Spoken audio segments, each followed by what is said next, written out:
Hey friends, how are we doing?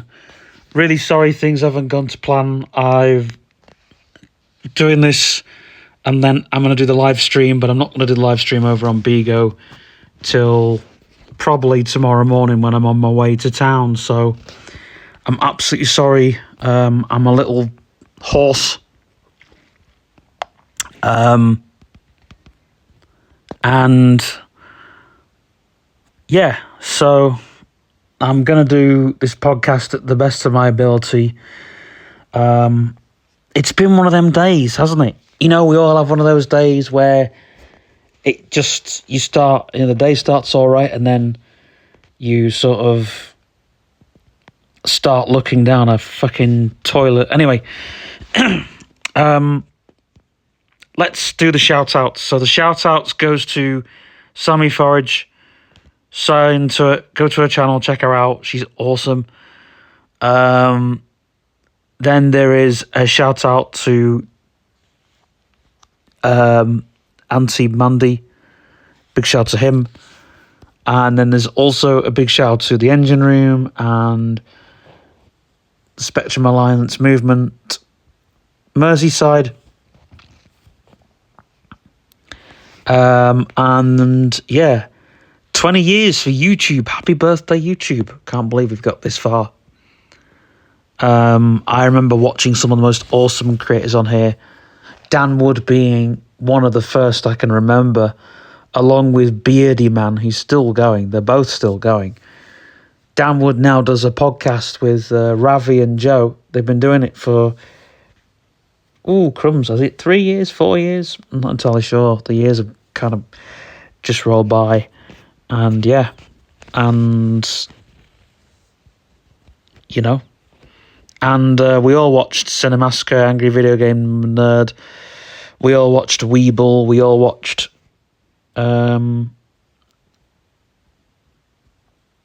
Lee Hardcastle. So many people we watched from the very beginning. And it's thanks to YouTube that's allowed musicians, artists, podcasters, just everybody in between. And now, like, YouTube is such a big platform. I remember when I first started watching YouTube and thinking, this is going to be the television of the future. And it sort of is. Even though, like, yeah, you've got your streamers on here, people can watch as long as it's on the platform. They can watch whatever's on here for as long as they like. And I think YouTube will revive television in its free form. Okay, it'll be different because shows you sort of never know when they come out. But I'm sure if someone knows, right, at 7:30, this is going to drop. At 8 o'clock, this is going to drop. At 9 o'clock, this is going to drop. At 10 o'clock, this is going to drop. 11 o'clock, this is going to drop. So yeah, now, speaking of when things are going to drop, I suggest you go to the Facebook page because you'll see when things are going to drop. And that's also turning your notifications on here. You'll also see when things drop, and then there'll be the community posts and the shorts and all that sort of good stuff. So I'm really, really sorry I've been late. I was meant to put this podcast out this morning and never got it done. Then I was meant to do it later on, never got it done, and now I'm doing it. So I'm really sorry. I am going to get a time where it's done, where I pre-record the show a day before and then put it out a day after. Because that just gives me some sustenance of what to do with the podcast, doesn't it? So I was going to talk about magical stones and power stones, but that's going to be next week now. I think for this week, I'm just going to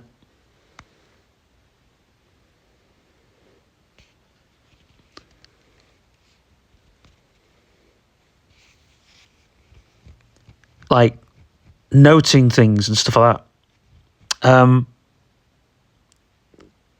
Like, what do people want to see? What do people really want to see? That's the thing. And I'm doing Bigo, like the Bigo live stream. That's like a gig now. You know, you come over to Bigo, you watch the stuff on there. That is literally audience driven. It's like audience driven. Oh, big shout to Hugo and Princess. I forgot you guys in the shout outs, so I'm very sorry. No, I think these podcasts every week, they're doing justice. They're driving the channel forward. You know, I think that's one thing, you know, it's like that's the whole thing that seems to happen, you know, and everybody kind of,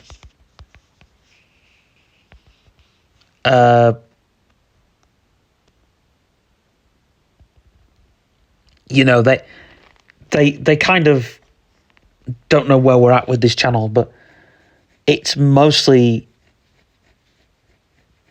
you know, pretend and play. And I think the other channel will change. The vlogs will be geared towards the imaginary friends and stuff once we've got a whole idea of what's happening with life. Life doesn't really you can't really control what life is going to do. You can probably fight against it and go, yeah, I'm going to go my own way now, but you've got to have this this whole opinion of, yeah, you know, life is it is what it is, and you know, and you know, this stuff happens. So anyway, that's a video I'm doing for my other channel. I think what I want to talk about over here is, I think, you know, I'd sitting people down and they'll probably hear this and stuff like that. But it's looking at the audience. It's looking at, you know, the Imaginary Friends page has like 30 fans. And I'm thinking, wow, could I boost the channel for this? Talk about it on this channel. And so I am doing, you know, the Tales from the Vault series and this series. Hopefully there'll be stories about my imaginary friends. You know, my imaginary friends on this channel, as you know. And if it interests you, then guess what? I'm glad that works. If it doesn't interest you, then hey ho, you know. Again, it's about controlling the content you watch. You know, gone are the days when you had, I don't know if you remember, when I was a kid, we used to have 5 channels. 5 channels, man. 5 channels. And when Sky came along, and you could browse through all the channels. And even then, when Sky started, you had 2 channels on one platform. 2 channels. So you'd have Nickelodeon, you'd have Nick Jr., Nickelodeon, and Paramount on one channel. And if the half term, if it was school days or half term, you had Nick Jr. And if it wasn't holidays or whatever, you had Nickelodeon. And the only other channel that you had was Cartoon Network. Cartoon Network, and then I think there was another channel which was like for babies, but it was literally only on from like, I can't remember, it was on from like 6 a.m. till 4 p.m. or something like that. And then it became a shopping channel. And that was the stuff that happened. You had all these other channels saying to other channels. And some channels you would have a kids hour, and then you'd have adults time. I think the BBC were also on the Nickelodeon channel for some strange reason. But that was the way it was. But if you didn't have Sky, you know, forget Freeview, forget on digital, you had just 5 channels. 5 little channels, which was BBC One, BBC Two, ITV, Channel 4, and Channel 5. And so you had to sort of hope and pray that there'd be something good on those 5 channels. And, so you really had to look at the TV mag. And the 5 channels really served well.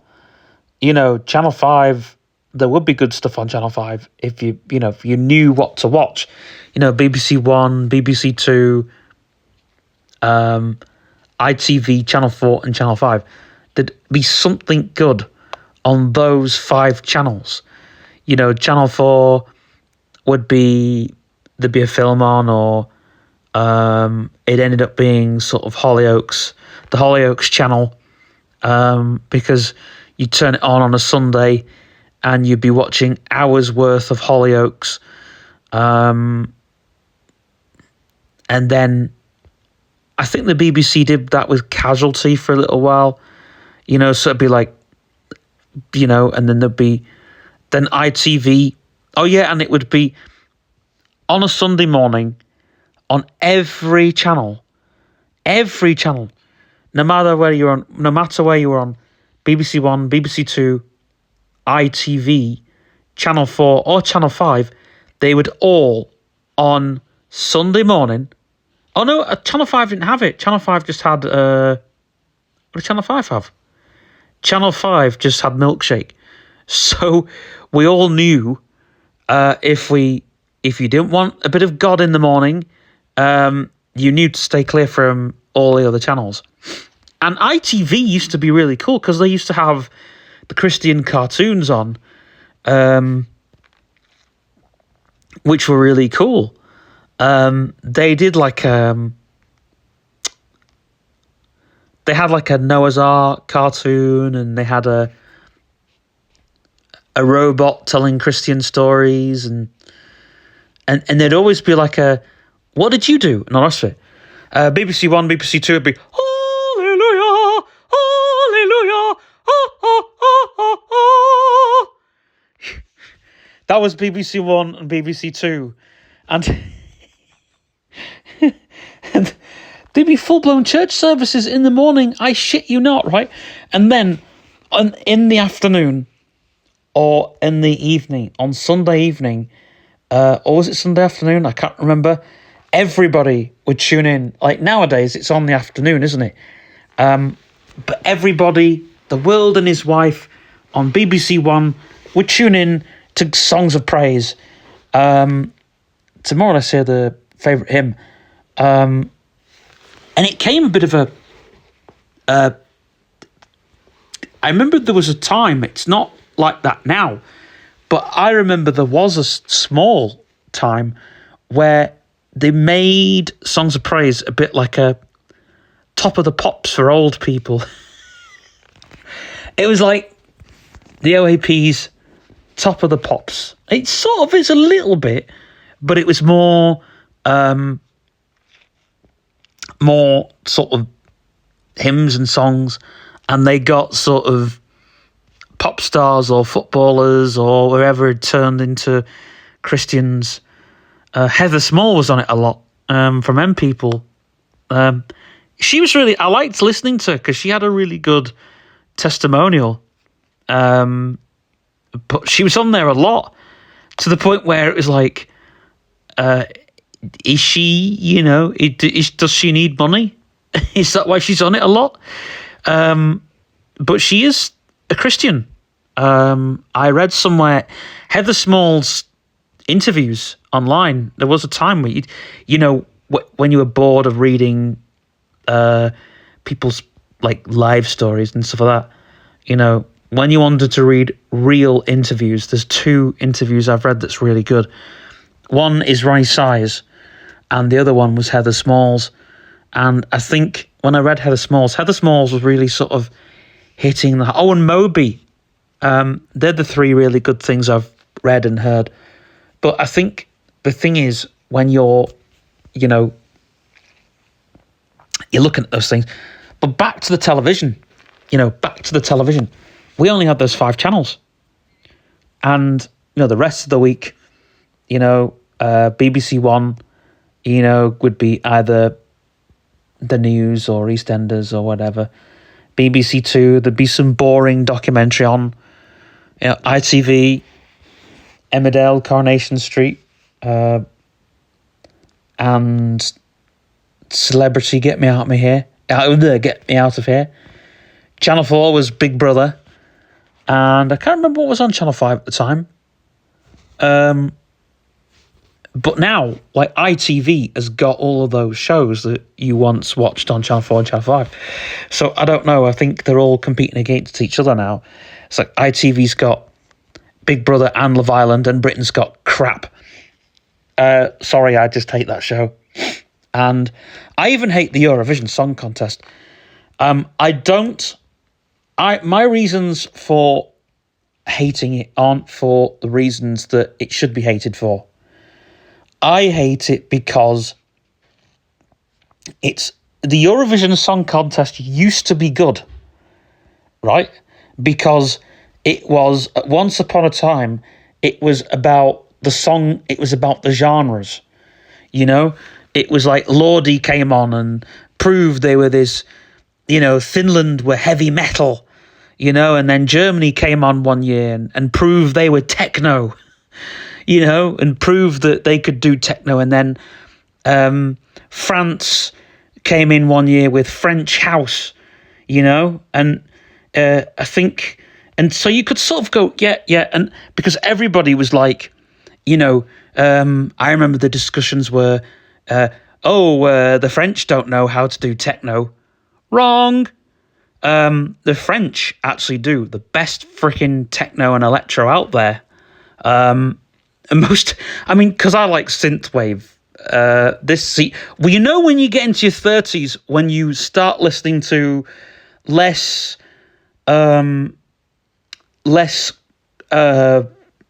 EDM and more real house music. Actually, I love EDM, but do you know what I'm saying? You kind of discover, the EDM and dance music are two different categories, because EDM has now become a genre in its own right, because it fits. EDM is basically anything that sounds commercial and big, and it's to where people understand it. So it is house, it is techno, it is drum and bass, and it is dubstep. And some artists, like the big room artists, merge all those into one. And the joke is that EDM isn't a real thing, because it's every single genre merged into one, like I've just said. But it's more everything being a bubblegum genre. If you've always imagined techno in the charts, well, that's EDM. If you've imagined dubstep in the charts, well, brostep, that's EDM.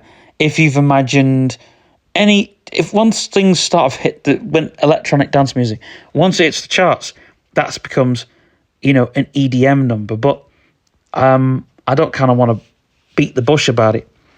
But that, the thing with the Eurovision contest is the fact that you could look at a genre, look at a country, and look at the genres, and go, yeah, we've got great like the France have got great producers.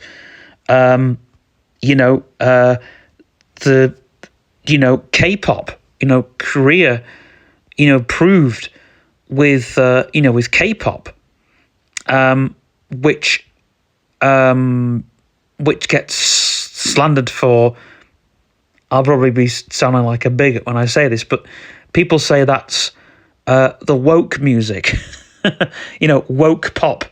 But I love K-pop and I love J-pop, and there's so many better artists out there than Psy, obviously. But it just goes to show that, there are a lot of artists that, J-pop, K-pop, all these things that are coming out, and the Eurovision Song Contest was pushing these genres, going, yeah, And it was getting people to not just buy new music, but discover new genres. You know, when Lordi came on, because they were so cool visually as well as awesome musically, you had people that weren't metalheads before turning into metalheads because of Lordi. You had people that never listened to techno before and started listening to techno because of that German female producer. I've forgotten her name. And she could dance as well, and she was really, really good, and I've forgotten her name. And I found out that she was a producer, a female producer. And that's another thing, you know, again, when you say, things like when people have like comments like, there's no such thing as a female guitarist, and then they come in the Eurovision, or there isn't, there's no such thing as a female producer, or that, and that was all, those comments. And when people were coming into the Eurovision, and that's the way it had, but now it's gone completely political. It's got its political icing truly on the cake. It's not about genres anymore. It's about who you stand for. It's definitely for a woke audience. It really is. Don't get me wrong. There are good artists in there, but you have to find out who they are, and they might not even make it in Eurovision because they're not woke enough. And their track won't get full-length play either. It'll just get spoken about, which is sad, and it's all about the artists that are going to win Eurovision now it doesn't matter how good they sound or how good they perform live, it's what they stand for. If you've got transgender and LGBTQ plus and everything else going under the sun, then that's what the audience wants. It's like, support this, support that, support the other, and that's what's put me off Eurovision. Nothing to do with the artists, even though there's plenty of shit artists on there, but it's all about, and some of them pretend to be punk as well, saying, we use this flag because we thought we had attitude, and all the rest of it, but that's not what Eurovision's about. And there's a lot of people who, in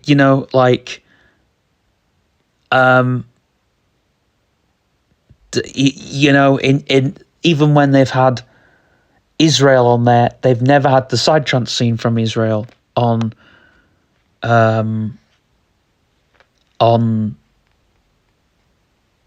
Eurovision.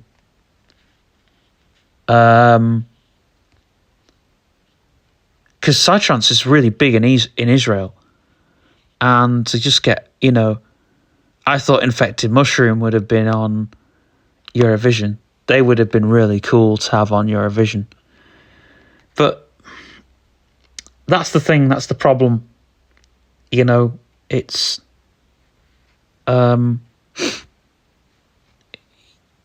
it's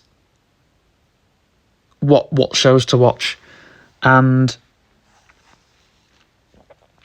it's now, they put more on for a woke audience, and it's just stuff we don't believe in and stuff we don't listen to,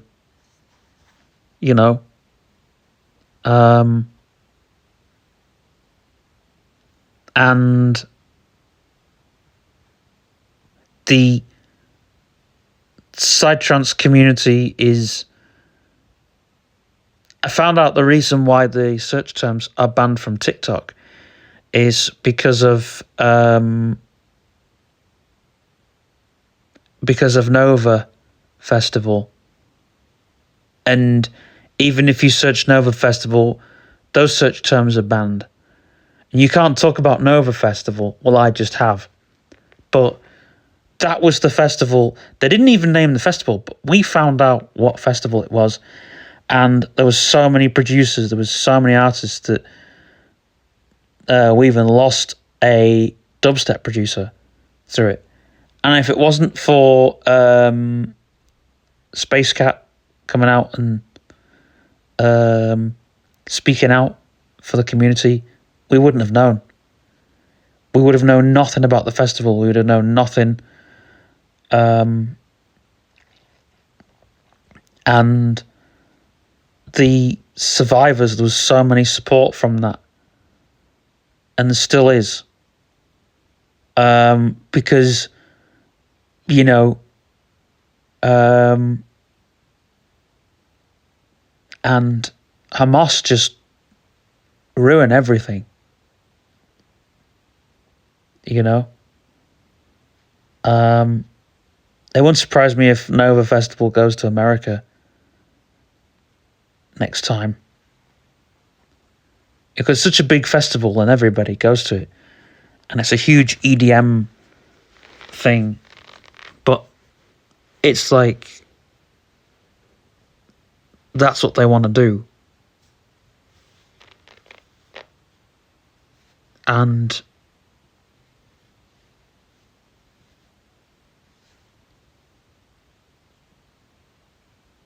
it has really grew. That whole political landscape has grown the psychedelic trance scene so much because it is real huge. But getting back to the whole thing about Eurovision is a lot of people flying these flags, not believing in the flags they're flying. Anyway, I'll cut that there because I just get pissed off. And when people sort of have all these flags, it's just a woke symbol, isn't it? It just shows how far gone you are if you fly a flag anyway. That's as much as I'm saying on that. That's my opinion, by the way. You believe it or not. I've put flags on my adverts for the LGBT movement, but that's because I think those flags are for that movement, and I wouldn't put flags on anything else, and I was against putting flags on anything else. But Sefton Pride, which we advertised for, they were like, oh, we need to put more flags on it. So it's they've you know, they throw flags at everything. But anyway, it's just, yeah, it's you've got to be careful because, you know, and but yeah, I get annoyed at certain things. Do you know what I'm saying? Do you see what I'm saying?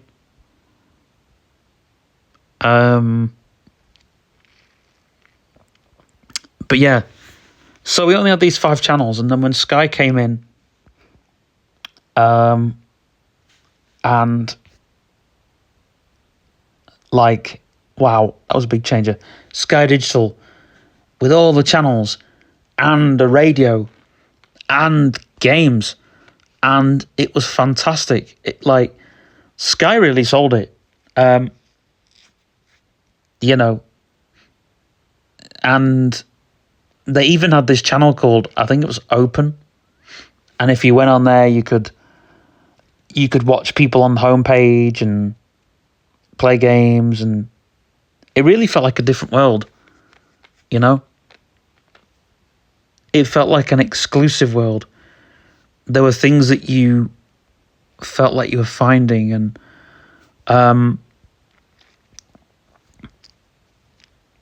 it was great because it was so pre-internet. It was so, everything you were watching, everything you were exploring and learning, and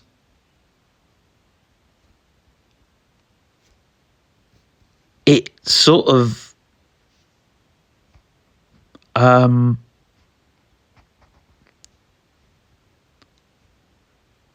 don't know, embraced what people became and wanted to watch.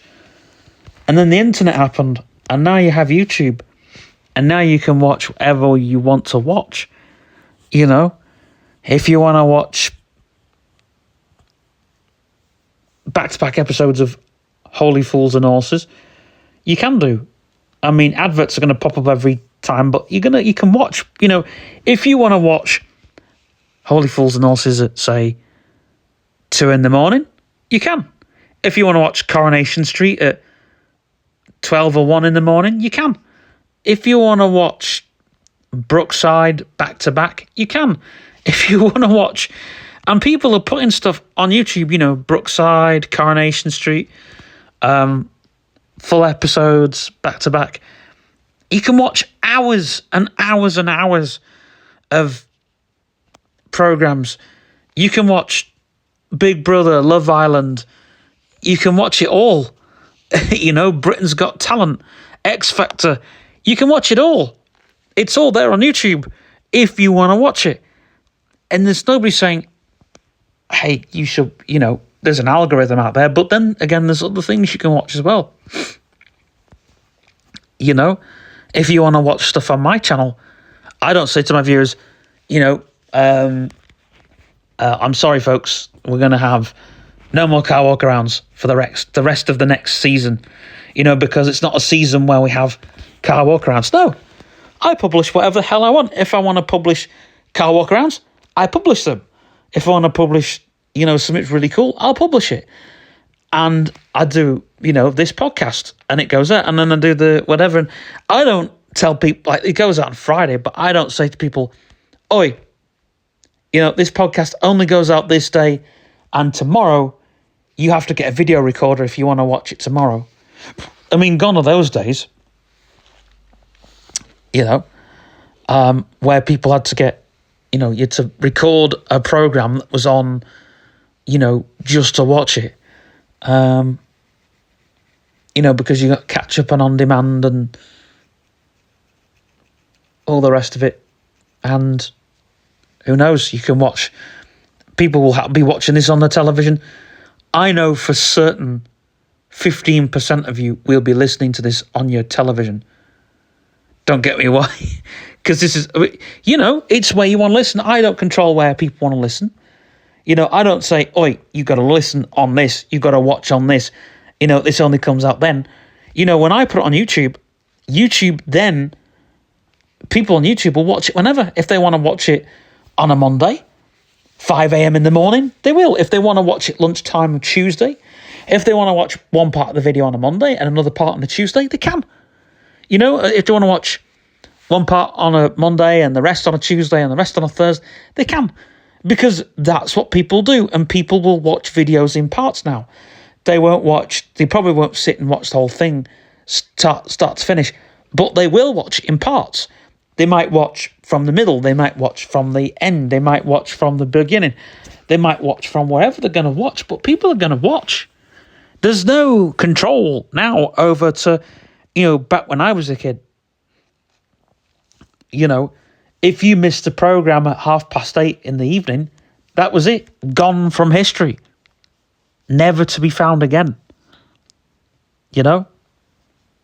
And there was some great moments on television I wished I had videotapes of, because it was like, wow, do I remember this?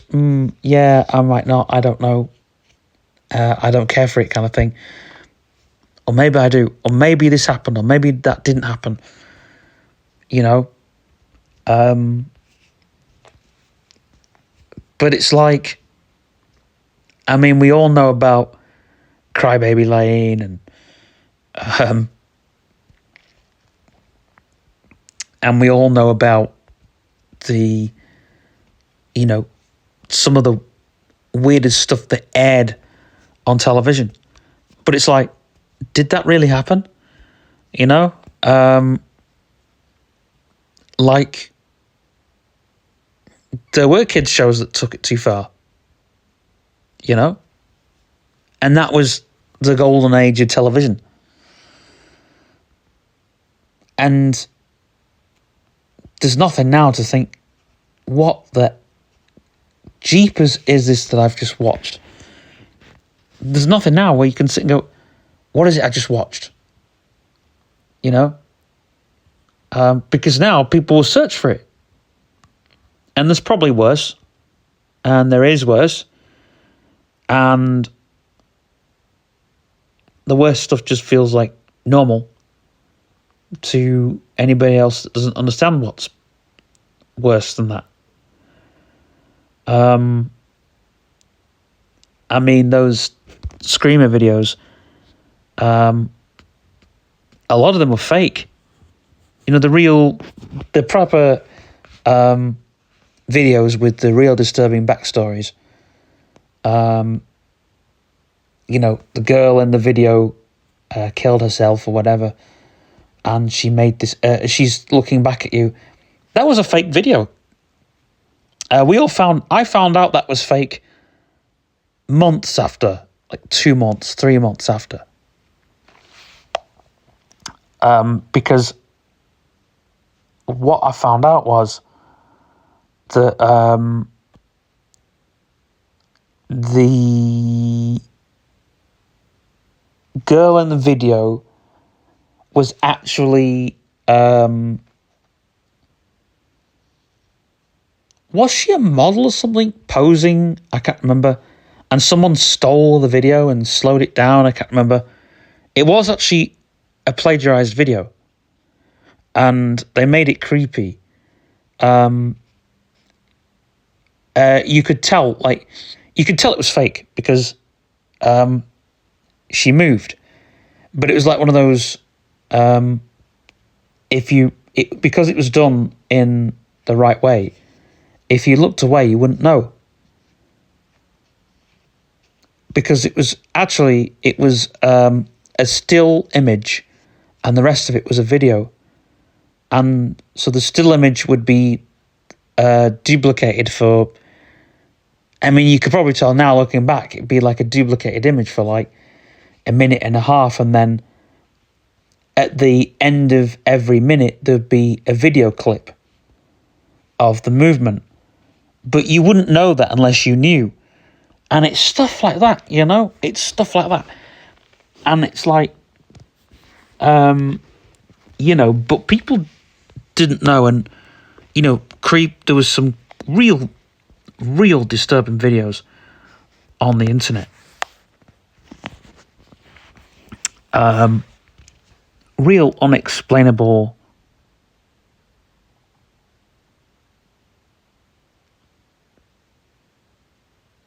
videos.